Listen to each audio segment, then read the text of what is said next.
आज हम लोग पढ़ेंगे बेटा डिफरेंशियल रेट लॉ। ठीक है, हम लोग डिफरेंशियल रेट लॉ पढ़ेंगे। तो डिफरेंशियल रेट लॉ क्या होता है? According to this law, rate of reaction is directly proportional to the product of molar concentration of reactant is raised to some power which may or may not equal to stoichiometric coefficient। यानी कि वो जो rate of reaction होता है वो directly proportional होता है किसके? मोलर कंसंट्रेशन ऑफ रिएक्टेंट की। ठीक है, मोलर कंसंट्रेशन ऑफ रिएक्टेंट के। ठीक है, तो देखिए मान लेते हैं कि एक हमारे पास जनरल इक्वेशन है ए ए प्लस बी बी प्रोडक्ट बनाता है सी सी प्लस डी। ठीक है, तो जो small A B C D है वो क्या है? स्टोइचियोमेट्रिक कोफिशिएंट होता है। ठीक है, तो अब देखो, तो अकॉर्डिंग टू दिस लॉ जो रेट है वो डायरेक्टली प्रोपोर्शनल होता है किसके? Molar concentration of reactant. ठीक है, तो इसके ऊपर हो जाएगा x और ये हो जाएगा y। ठीक है, x हो गया और y हो गया। ठीक है, ये देख लो यहां पे, ये आप लोग मत सोचेगा कि जो इसका स्टोइचियोमेट्रिक कोफिशिएंट है वही ऊपर लग जाता है। ठीक है, ये x और y जो है इसकी वैल्यू जो है वो कैसे आती है? एक्सपेरिमेंटली आती है। ठीक है, एक्सपेरिमेंट के थ्रू बताया जाता है। ठीक है, तो इसलिए कभी कभी यहाँ पे लिखा गया है कि raise to some power which may और may not equal to stoichiometric coefficient. जो मोलर कंसंट्रेशन का जो पावर है वो कभी कभी स्टोइचियोमेट्रिक कोफिशिएंट के इक्वल हो जाता है और कभी नहीं होता है। ठीक है, तो इसको ये मत सोचेगा कि x और y जो है वो क्या है? कोफिशिएंट है, स्टोइचियोमेट्रिक कोफिशिएंट है। ठीक है, तो अब देखिए ये रेट जो क्या बोला है कि जो रेट ऑफ रिएक्शन है वो डायरेक्टली प्रोपोर्शनल होगा मोलर कंसंट्रेशन ऑफ रिएक्टेंट के। तो ये अब इसको अगर अब हमको पता ही है कि जब डायरेक्टली प्रोपोर्शनल हटता है और जब प्रोपोर्शनल को हटाते हो तो कोई ना कोई क्या रखते हो? कांस्टेंट रखते हो। यहां पर भी एक कांस्टेंट रखेंगे,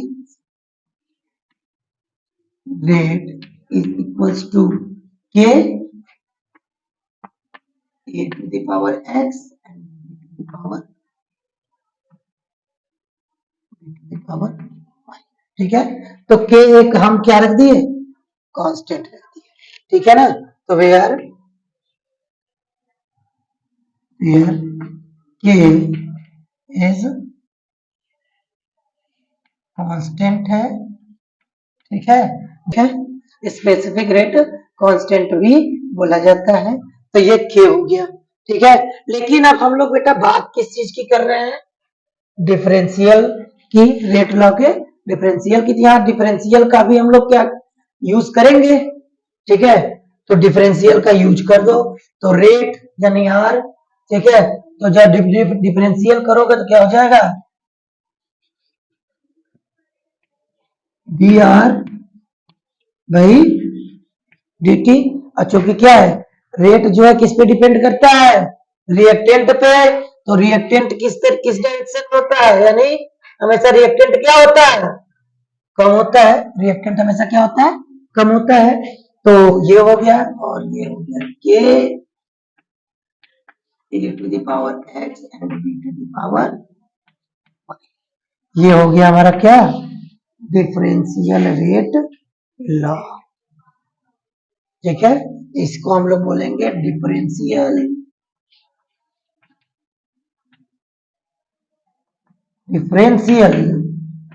रेट इक्वेशन। ठीक है बेटा, कोई डाउट? ये क्या हो गया? डिफरेंशियल रेट इक्वेशन हो गया। ठीक है, यहाँ पे कोई दिक्कत है आप लोग को? नहीं, एक बार फिर से समझ लो कि जो रेट ऑफ रिएक्शन होता है वो डायरेक्टली प्रोपोर्शनल होता है मोलर कंसंट्रेशन ऑफ रिएक्टेंट के, ठीक है। लेकिन जो इसका हमारा जो पावर होता है वो कभी कभी इक्वल होता है और कभी इक्वल नहीं होता है स्टोइचियोमेट्रिक कोएफिशिएंट के, ठीक है। तो इसके लिए हम लोग एक हम लोग जनरल एक बना दिए रिएक्शन की ए बी बी मिलकर कोई एक प्रोडक्ट बना रहा है, क्योंकि हमको इसका तो जरूरत है नहीं, हमको मेन जरूरत होती है किसकी बेटा, रिएक्टेंट की। तो रिएक्टेंट मान लिए, तो अगर हम लोग अकॉर्डिंग टू दिस लॉ जाए तो rate is directly proportional concentration of reactant, और इसका एक्स और वाई ले लिए, ठीक है। अब देखो यहाँ पे इक्वल किए तो यहाँ पे एक कांस्टेंट लगा जिसको कि स्पेसिफिक रेट कांस्टेंट कहते हैं, लगाए। और चूंकि हम लोग डिफरेंशियल का बात करें तो डिफरेंशिएट कर दिए तो minus D R upon D T के ये हो गया। तो ये आपका हो गया क्या, डिफरेंशियल रेट इक्वेशन हो गया, ठीक है बेटा। अब आगे चला जाए, रेट ऑफ रिएक्शन लिखना है तो यहाँ पे देखो दो एग्जांपल ले लिए, एक ले लिए CHCl3 plus Cl2 carbon tetrachloride CCl4 plus HCl बना। दूसरा हम लोग लिए 2NO प्लस O2 बन गया क्या, 2NO। तो अब देखिए इसको अगर हम लोग सॉल्व करें तो रेट ऑफ रिएक्शन तो क्या होता है, rate is directly proportional to molar concentration of reactant.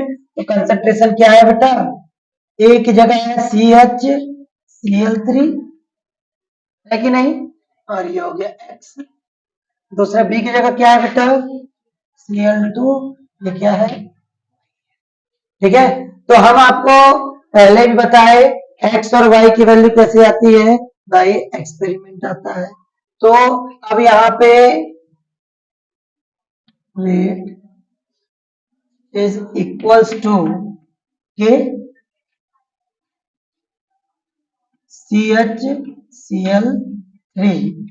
1, ठीक है, और Cl2 जो होता है, ठीक है बेटा, ठीक है, ये हो गया। और इसी तरीके से ये हमको इसका रेट लिख दिए, ठीक है।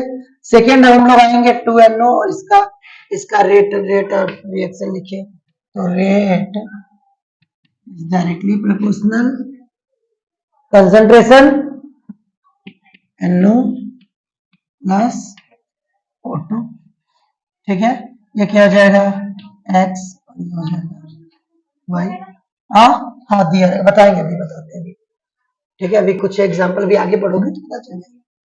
तो यहाँ पे हो जाएगा rate is equals to NO, ठीक है। तो ये हो गया आपका रेट ऑफ रिएक्शन, इस तरीके से लिखा जाता है, ठीक है, ठीक है। तो देखो ऑर्डर ऑफ रिएक्शन क्या होता है, the sum of power of concentration of the reactant, ठीक है। तो जैसे अभी हम लोग रेट लॉ में क्या पढ़े कि rate is directly proportional X B Y, यही था ना, ठीक है। तो इसको हम लोग क्या लिखते थे, rate K A to the power X B to the power Y, यही लिखते थे। तो यहां पर हम क्या बोला, sum of power of concentration of reactant in the rate law. इस रेट लॉ के जो रिएक्टेंट के कंसंट्रेशन का जो पावर है उसके सम को क्या बोला जाता है, ऑर्डर ऑफ केमिकल रिएक्शन, यानी ऑर्डर ऑफ केमिकल रिएक्शन। ये ऑर्डर क्या होगा इसका, ये अगर किसी इक्वेशन का रेट किसी अगर रिएक्शन का रेट इक्वेशन अगर ये है तो इसका ऑर्डर क्या होगा, एक्स प्लस, ठीक है, एक्स प्लस वाई जो है वो क्या होगा, ऑर्डर ऑफ रिएक्शन होगा, ठीक है।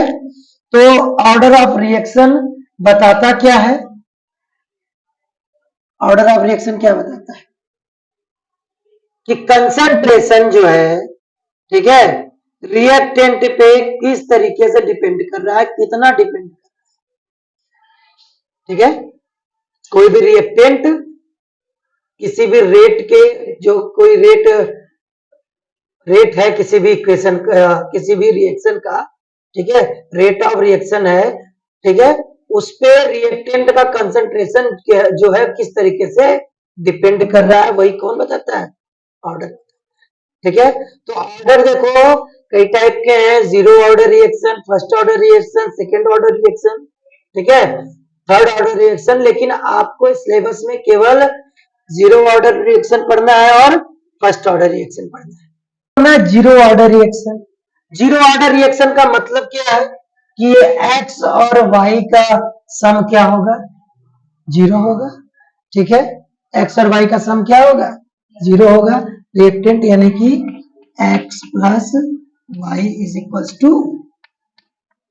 जीरो होगा, ठीक है, यानी कि it is the reaction in which rate does not depend upon any concentration term of, यानी कि जो रेट है, रिएक्शन का जो रेट है वो किसी भी रिएक्टेंट के कंसंट्रेशन पर डिपेंड नहीं करता है। कैसे, देखो तो इसका रेट क्या होगा, rate is equals to K, ठीक है, A to the power X, B to the power Y. तो जीरो ऑर्डर रिएक्शन है तो दोनों की वैल्यू क्या होनी चाहिए, जीरो होनी चाहिए, ठीक है।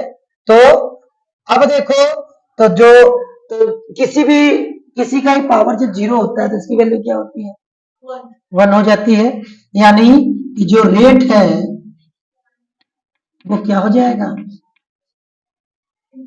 रिएक्शन जो रेट ऑफ रिएक्शन वो किसके इक्वल हो जाएगा, कांस्टेंट के, यानी किसी भी तरीके से किसी पे भी क्या कर रहा है, डिपेंड नहीं कर रहा है। तो यही है हमारा क्या, जीरो ऑर्डर रिएक्शन। कोई डाउट, ठीक है। अब हम लोग फर्स्ट ऑर्डर रिएक्शन पढ़ेंगे, तो फर्स्ट ऑर्डर रिएक्शन क्या होगा, फर्स्ट ऑर्डर रिएक्शन भी वही होगा, किसी एक के कंसंट्रेशन पर क्या करेगा, डिपेंड होगा, किसी एक रिएक्टेंट के कंसंट्रेशन पर डिपेंड करेगा, ठीक है। फिर सेकेंड ऑर्डर रिएक्शन क्या करेगा, दोनों के कंसंट्रेशन पर डिपेंड करेगा, ठीक है। तो आगे चला जाए, तो देखिए बेटा अब हम लोग पढ़ेंगे सेकेंड नंबर पे फर्स्ट ऑर्डर रिएक्शन, ठीक है। तो अभी फर्स्ट ऑर्डर रिएक्शन हम बोले कि जो फर्स्ट ऑर्डर रिएक्शन होगा वो किसी एक रिएक्टेंट के कंसंट्रेशन पर डिपेंड करेगा, तो वही लिखे हैं देखो, it is the reaction in which rate depends upon only one concentration terms of the reactant. तो कैसे होगा, देखो, तो rate is equals to K A to the power one B to the power zero, एक zero हो जाएगा और एक वन हो जाएगा। तो ऑर्डर किसको बोलते हैं, X plus Y is equal to zero, one X plus Y को ऑर्डर बोलते हैं। तो one plus zero is equal to क्या हो जाएगा, वन हो जाएगा, ठीक है। तो ऑर्डर क्या हो जाएगा, इसके एग्जांपल को देखिए, तो डीकंपोजिशन ऑफ N2O5, N2O5 का जब डीकंपोजिशन करवाते हैं तो 2NO2 प्लस हाफ O2 बनता है, रिएक्टेंट हमारा एक है, ठीक है, ठीक है। तो ये एक्स की जो वैल्यू, ये जो ऑर्डर की वैल्यू निकलती है, कैसे निकलती है बेटा, एक्सपेरिमेंट से निकलती है ना। तो ये हो गया फर्स्ट ऑर्डर रिएक्शन। इसी तरीके से कुछ और भी डिकम्पोजिशन है, जैसे H2O2 हो गया, NH4N2 हो गया, SOCl2 हो गया, N2O हो गया, और न्यूक्लियर रिएक्शन जो होते हैं वो कौन से किस ऑर्डर के रिएक्शन होते हैं, फर्स्ट ऑर्डर रिएक्शन होते हैं। कैसे होते हैं, फर्स्ट ऑर्डर रिएक्शन होते हैं, ठीक है।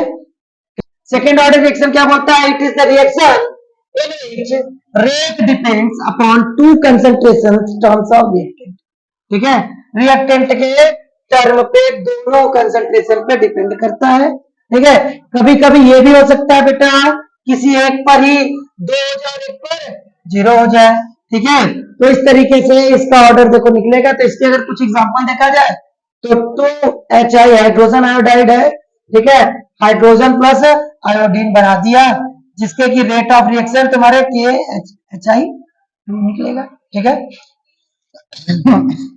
ठीक है, HI का डिसोसिएशन ऑफ NO, ठीक है, तो 3NO plus N2O plus NO NO2, तो रेट ऑफ रिएक्शन देखो ये 2 रहेगा, स्पूनिफिकेशन ऑफ एस्टर्स, ठीक है। इसमें देखो सी एच थ्री सी ओ C2H5 प्लस NaOH तुम्हारा CH3CONa बनाता है, ठीक है। H3 2H5OH बना देता है। तो तुम्हारा जो रेट ऑफ रिएक्शन है CH3CO C2H5 1 NaOH 1, तो दोनों मिलकर ऑर्डर कितना हो जाता है बेटा इसका 1 + 1 = 2, तो ऑर्डर ऑफ रिएक्शन क्या हो जाता है 2 हो जाता है, ठीक है। तो अब हम लोग ऑर्डर ऑफ रिएक्शन पढ़ लिए, फर्स्ट ऑर्डर, सेकेंड ऑर्डर, ठीक है, और जीरो ऑर्डर। अब हम लोग एक ऑर्डर और पढ़ेंगे, फ्रैक्शनल ऑर्डर ऑफ रिएक्शन, ठीक है। यानी यहां पर जो ऑर्डर होगा, ठीक है, जो वो क्या होगा फ्रैक्शन में होगा। रेट ऑफ रिएक्शन का जो ऑर्डर होगा कैसा होगा फ्रैक्शन में होगा, ठीक है। तो इसको देख लिया जाए थोड़ा सा। तो fractional order of reaction, it is the reaction in which order is fractional, जिसके ऑर्डर क्या हो फ्रैक्शनल हो। जैसे देखो एग्जांपल में H2, देखो H2 + Br2 = 2HBr हो गया, ठीक है। अब देखो रेट ऑफ रिएक्शन क्या होगा, रेट ऑफ रिएक्शन तो K concentration of hydrogen, concentration of bromine, तो ब्रोमीन का जो ऑर्डर होगा वो एक्स वाई की वैल्यू क्या हो जाएगी 1/2 हो जाएगी। तो ऑर्डर क्या हो जाएगा देखो बेटा x + y 1 + 1/2 2 1 2 1 3 हो जाएगा। उसी तरीके से CuCl2 Cu + Cl2 हो जाएगा, इसका फ्रैक्शन में KCuCl2 3/2 होता है। ये 3/2 कैसे आया एक्सपेरिमेंट से आया, x + y नहीं आया गधई, यहाँ y है ही नहीं, यहाँ y कहाँ है रिएक्टेंट में, प्रोडक्ट क्या देख रही है तुम, रिएक्टेंट में y कहाँ है, यहाँ ना x और y है, सॉरी a और b है, रिएक्टेंट में b कहाँ है, एक ही रिएक्टेंट है ना, ठीक है।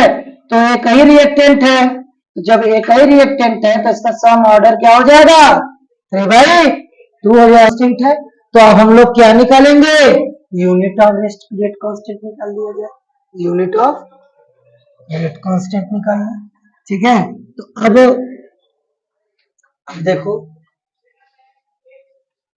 यूनिट ऑफ के क्या निकालेंगे बेटा, यूनिट ऑफ के निकालेंगे।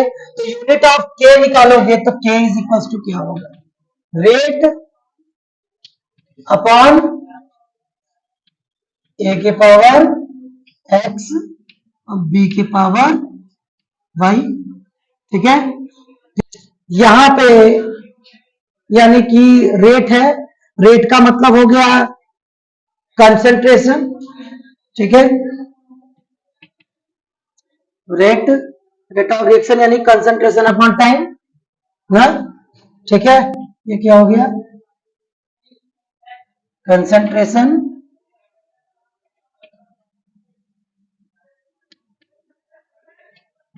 अपॉन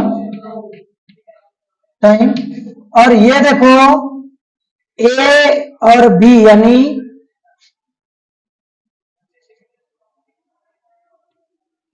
यानी कि देखो ये क्या है, ये भी हमारा कंसंट्रेशन है कि नहीं, है कि नहीं, ये भी हमारा कंसंट्रेशन है, ठीक है। तो कंसंट्रेशन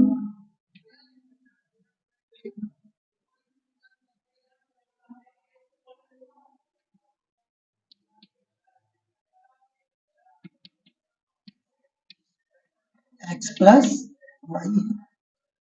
ठीक है, ये हो जाएगा। तो इसको अगर हम लोग सॉल्व करें तो क्या हो जाएगा k = कंसंट्रेशन अपॉन टाइम, ठीक है, इंटू 1/कंसंट्रेशन x + y, ठीक है। तो अब देखिए बेटा, तो अब हम लोग जीरो ऑर्डर के लिए निकालें, ठीक है। ये हो गया के का रेट क्या हो गया रेट कांस्टेंट का ये मान लो निकल गया, ठीक है। तो रेट कांस्टेंट के लिए जीरो ऑर्डर के लिए अगर हम लोग निकालें, जीरो ऑर्डर के लिए, तो इस वाले इक्वेशन में x प्लस वाई की वैल्यू क्या रखोगे बेटा? जीरो। जीरो ऑर्डर है तो x प्लस वाई क्या हो जाएगी? जीरो हो जाएगी। तो k का यानी कि जब k है रेट कांस्टेंट, उसकी उसकी वो यूनिट क्या होगी? देखो, मोल पर लीटर, मोल पर लीटर पर सेकेंड है, ठीक है, ठीक है। अब इंटू 1/मोल पर लीटर के पावर जीरो। तो किसी का पावर जीरो हो जाता है तो उसकी वैल्यू क्या हो जाती है? 1। तो ये 1 और 1 खत्म हो गया। तो हमारा जीरो ऑर्डर के लिए कांस्टेंट के की वैल्यू कितनी हो गई? मोल लीटर इनवर्स सेकेंड इनवर्स, किसके लिए? जीरो ऑर्डर के लिए, ठीक है ना, ठीक है। अब फर्स्ट ऑर्डर के लिए देखो, और फर्स्ट ऑर्डर यानी x प्लस वाई की वैल्यू अब क्या रखोगे बेटा? 1 रखोगे। तो वह 1 रखोगे यानी इसकी जगह पे क्या हो जाएगा? 1। तो k की वैल्यू क्या हो जाएगी बेटा? मोल पर लीटर अपॉन सेकेंड, 1/मोल पर लीटर, मोल पर लीटर। अब ये ऊपर चला जाएगा, ये ऊपर चला जाएगा तो क्या हो जाएगा? देखो, के मोल लीटर इनवर्स है इंटू ये हो जाएगा mole inverse into litre upon क्या हो जाएगा बेटा? सेकेंड। तो देखो ये माइनस और ये प्लस, ये माइनस और ये प्लस क्या हो जाएगा? बेस इक्वल है तो पावर जुड़ जाएंगे, तो प्लस माइनस माइनस कट जाएगा, ये और ये कट गया और ये कट गया, तो बचा क्या? Second inverse. तो फर्स्ट ऑर्डर के लिए k का यूनिट क्या होगा बेटा? Second inverse. जीरो ऑर्डर के लिए, जीरो ऑर्डर के लिए, और ये क्या हो गया? फर्स्ट ऑर्डर के लिए। कोई डाउट? तो फर्स्ट ऑर्डर के लिए ये हो गया, सेकेंड ऑर्डर, अब देखो सेकेंड ऑर्डर के लिए, ठीक है।